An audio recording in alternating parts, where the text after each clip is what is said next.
மக்கள் சமூக நீதி பேரவை சமூக நல்லிணக்க பாதுகாப்பு குழு சார்பாக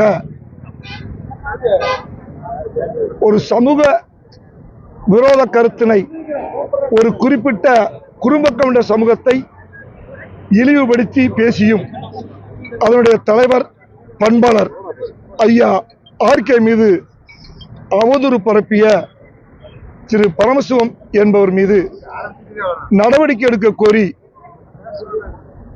அந்த பாதிக்கப்பட்ட மக்கள் தமிழகம் எங்கும் பரமசிவத்தின் மீது புகார் கொடுக்கப்பட்டது. அந்த புகார் 10 மாவட்டங்களுக்கு மேல் கொடுக்கப்பட்டும் அதற்குரிய அவதூறுக்கான பதிவு இறக்கம் செய்யப்பட்ட பென்டிரைவ் கொடுக்கப்பட்டும் காவல்துறை முதல் தகவல் அறிக்கை பதிவு செய்யவில்லை. இது தொடர்பாக உயர் அதிகாரிகளை பார்த்தும் நடவடிக்கை எடுக்காத நிலையில்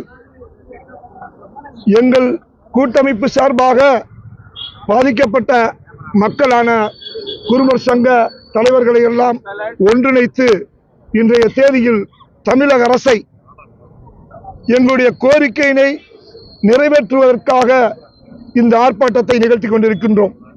எங்களுடைய கோரிக்கையானது ஒன்று,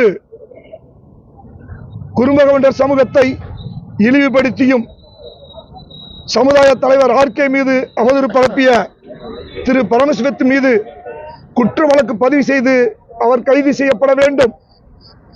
இரண்டாவது கோரிக்கை, சமூகத்தை இழிவு செய்து பொது வழியில் பேசுபவர்கள் மீது கடுமையான தண்டனை வழங்கக்கூடிய சிறப்பு சட்டத்தை தமிழக அரசு இயற்ற வேண்டும். அப்பொழுதுதான் அமைதி பூங்காவான தமிழகம் அமைதி உத்தரவாதப்படுத்தப்படும். இல்லையே சமூக ரீதியான கலவரங்கள் நிகழ வாய்ப்புள்ளது.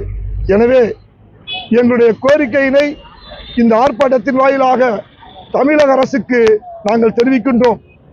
இந்த கோரிக்கையினை வருகின்ற 5ஆம் தேதிக்குள் நிறைவேற்றப்படாவிட்டால் குடும்ப கவுண்டர் சமூக தலைவர்களை ஆலோசித்தும் அத்தோடு சமூக நல்லிணக்கத்தின் பால் அக்கறை கொண்ட இதர சமூக தலைவர்களையும் ஒன்று